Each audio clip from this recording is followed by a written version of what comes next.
Labdien! Šodien pie mums ciemos ir advokāts Jānis Mackevičs. Labdien! Labdien! Gribēju pajautāt pašā sākumā, pirms mēs pieķeramies mūsu šīs dienas aktuālajām tēmām. Sabiedrībā runā, ka advokāti pa naktīm neguļ. Vai tā ir taisnība? Jebkurš advokāts sapņo par to, lai viņam būtu tik daudz darba, lai viņš pa naktīm negulētu. Bet tā pašā laikā, ka viņam ir tik daudz darba, ka viņš pa naktīm neguļ, viņš sapņo, lai viņš varētu izgulēties. Kā sapratu. Tad koks ar diviem galiem. Koks ar diviem galiem, jā. Varbūt tās pavisam īsi varat pastāstīt, kāds bija tas ceļš, kā jūs nonācāt līdz tam, kā jūs kļuvāt par juristu, kā jūs izvēlēties, ka jūs vēlaties studēt tieši jurisprudenci?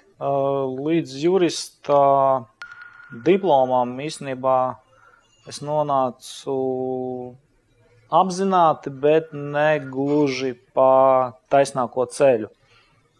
To, kad es vēlētos savu darbu saistīt ar jurisprudenci, es apmēram vidusskolas laikā sapratu, un es mērķiecīgi uz to gāju, un es iestājos policijas akadēmijā, kur es nomācījos 1 gadu, pēc kā dažādu apsvērumu dēļ es policijas akadēmiju absolvējot 1. kursu pabeidzu un aizgāju strādāt tieši uz policiju. Un iestājos Latvijas Universitātē ekonomikas fakultātē. Mana pirmā izglītība ir grāmatvedis. Un pat cik es strādāju policijā un mācījos pa grāmatvedi, tas tā kā diezgan netipiski. Un arī kaut kādu likteņu sagadīšanās dēļ, drīzāk dzīves sagadīšanās dēļ, es nonācu izmeklēšanas iestādē, kur nodarbojos ar ekonomisko noziegumu izmeklēšanu. Pēc tam, sākot strādāt jau pa izmeklētāju, es sapratu, ka man trūkst arī darbam profesionāliem tieši juridiskās zināšanas. Un tā es nolēmu iegūt 2. izglītību jurisprudencē. Šobrīd jūs jau esat iekāps tajā posmā, kad jūs jau esat aizgājis advokatūras virzienā. Sakiet, lūdzu, par šo laiku, kāda ir bijusi šī pieredze, jūsu atziņas, varbūt problēmas, ar kurām esat sadūries?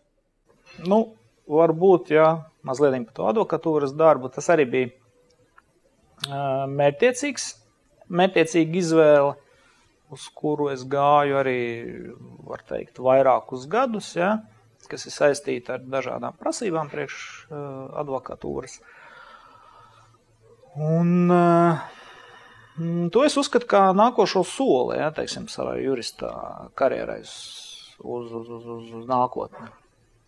Tā kā attīstība drīzāk varētu teikt, jo varēja izvēlēties varbūt prokurora darbu, ja, vai kādā citādā sfērā, bet apzināti es gāju uz advokatūru. Tas arī nebija tāds mirkļa lēmums, tāds apzināts vairāku gadu pārdomām, izsverot visu pret, par.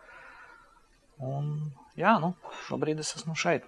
Jūs nodarbojaties tieši ar krimināltiesībām? Šobrīd varētu teikt, ka tas būtu tas, ko es varētu darīt vislabāk, un arī attiecībā uz administratīvām tiesībām, jo tas vairāk ir saistīts ar manu ilgadējo pieredzi valsts pārvaldē. Ja. Tāpēc civil lietas man, var teikt, šobrīd ir sirdslieta, bet es neesmu tik profesionāls viņās, kā, piemēram, krimināla lietās un administratīvajās lietās. Bet no jūsu pieredzes, jūs minējāt, jā, jūs esat profesionāls krimināla tiesībās, bet jums ir arī noteikti pieredze civillietās. Varbūt esat novērojis tieši šajās tiesību nozarēs, varbūt ir kādas problēmas Latvijas tiesību sistēmā? Ja mēs runājam tieši par tiesību sistēmu kā tādu, viņā problēma nav. Problēma drīzāk ir par to, vai viņa tiek ievērota, varētu tā to pateikt. Vai vienmēr tā interpretācija no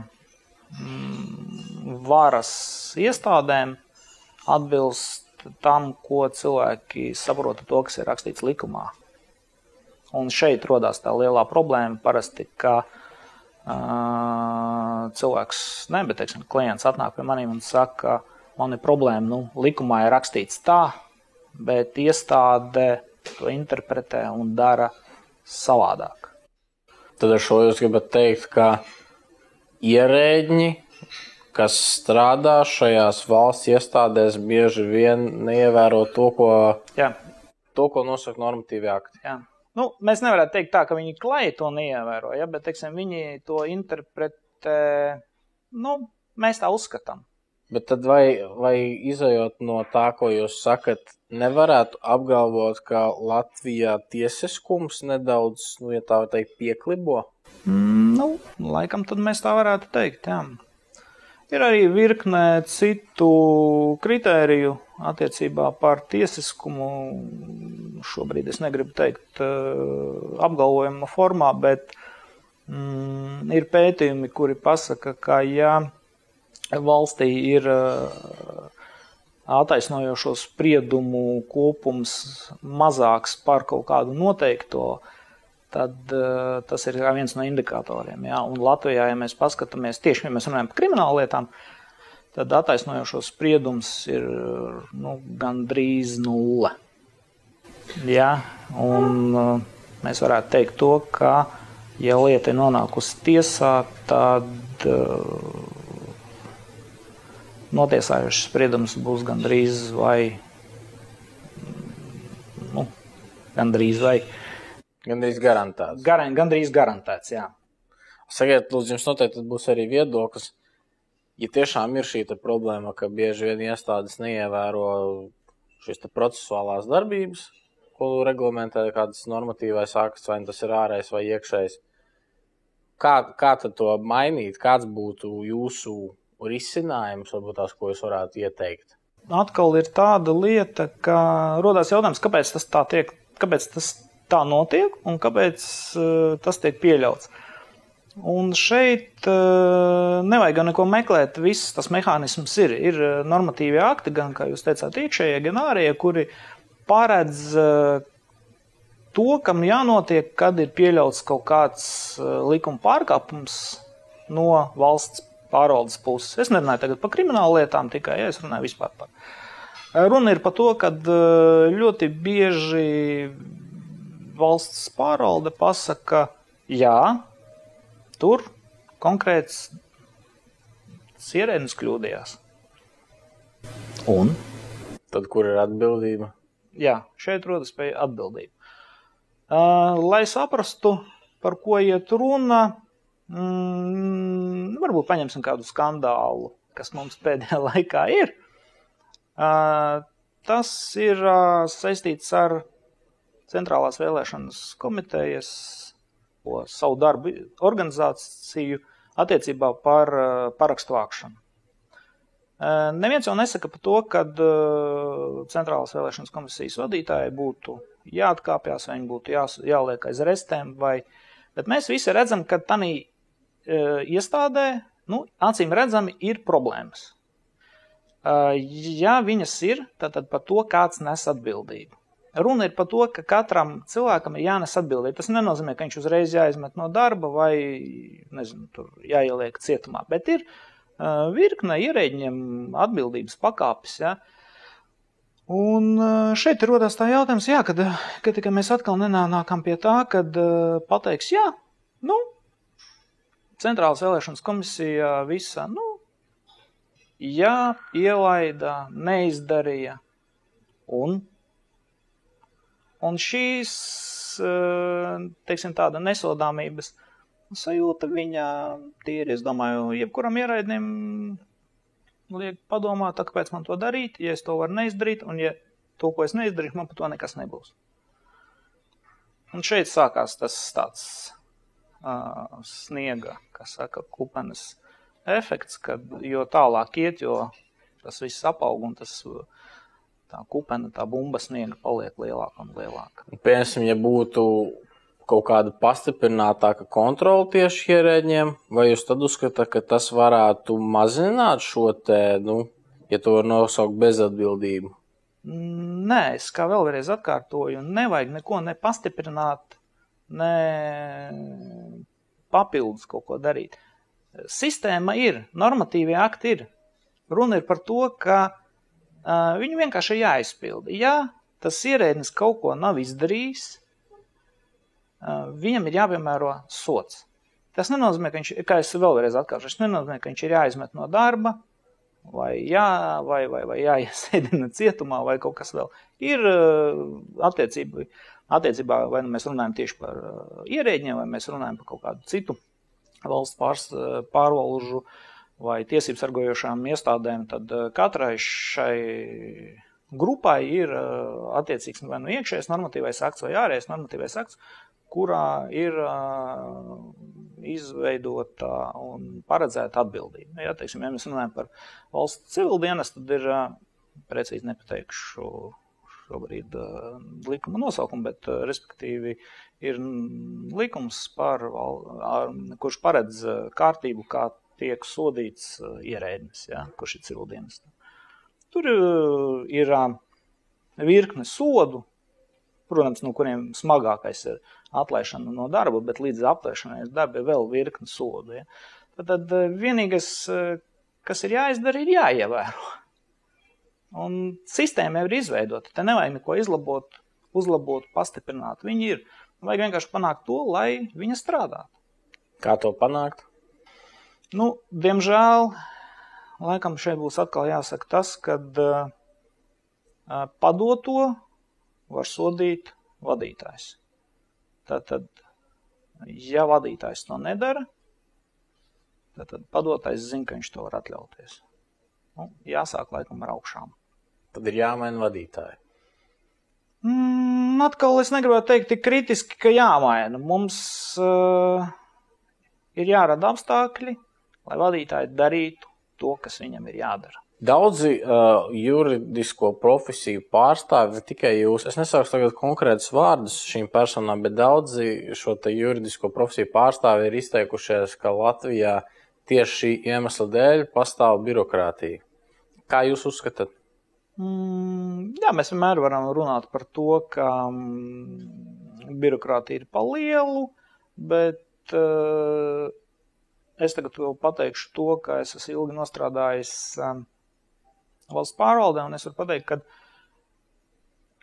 birokrātija savā ziņā ir tāds tā kā filtrs, ja, kurš neļauj izdarīt kaut ko nepareizu. Protams, šim ir jābūt samērīgai. Birokrātijai ir jābūt, viņai ir jābūt samērīgai atbilstošai. Vairāk par birokrātiju es saprotu, ka šeit tiek runāts to, kad kaut kādā iestādē ir nodaļa, kura uzrauga nodaļu, kura uzrauga kaut ko. Ja, vai tiešām tur 4-5 acu princips ir vajadzīgs konkrētā lietā. Jā, varbūt ir lietas kaut kādās specifikas, kuras ir vajadzīgas 4 un varbūt 5, kā saka, acu princips. Bet vai tas ir vajadzīgs visur? Vai mums vajag, piemēram, statistikas kaut kādu nodaļu, ja ar to principā nodarbojās kāda cita nodaļa. Ja? Jo vienmēr nodaļa tas ir vadītājs, vietnieks, lietvedība, transports un principā resursi. Jebkura nodaļa resursi, tā ir datubāze, konkrētai tie ir datori, kabineti cilvēkiem. Ja? Jebkura nodaļas izveidošana, viņa nav tikai algas, tas ir uzreiz resursu tērēšana uz tādām praktiskām lietām. Sakiet, lūdzu, kā no valsts puses varētu palīdzēt juristu darbam? Vai neskatoties kādu tieši juridisko profesiju jūs pārstāv, vai tas ir tiesnesis, vai tas ir prokurors, vai tas ir advokāts, vispār juristiem, kā palīdzēt? Tā grūti pateikt. Jūs noteikti zināt, kādas ir sāpīgās vietas jūsu darbā, kas sagādā problēmas, ko varētu mainīt, lai jūsu darbs tiktu atvieglots. Te par to arī es sāku domāt, ja, tāpēc es teicu, ka grūti pateikt. Ja mēs, piemēram, atvieglosim policistu darbu, piemēram, pierādījumu vākšanai, tad tas automātiski apgrūtinās darbu aizstāvībai, ja mēs runājam par krimināltiesībām. Tas automātiski radīs jautājumu par cilvēktiesībām. Mēs varam, piemēram, runāt par pēdējā laikā izskanējušo tēmu, ka vai skolu direktori drīkst pārmeklēt bērnus. No tāda viedokļa skatoties no viena, tas ir, kāpēc nē? Tā ir drošība, ja? Bet jebkurš bērns ir ar savām cilvēktiesībām, un vai kādam ir tiesības līst manā somā tikai tāpēc, ka viņš grib apskatīties. Vienkārši tāpēc, ka grib.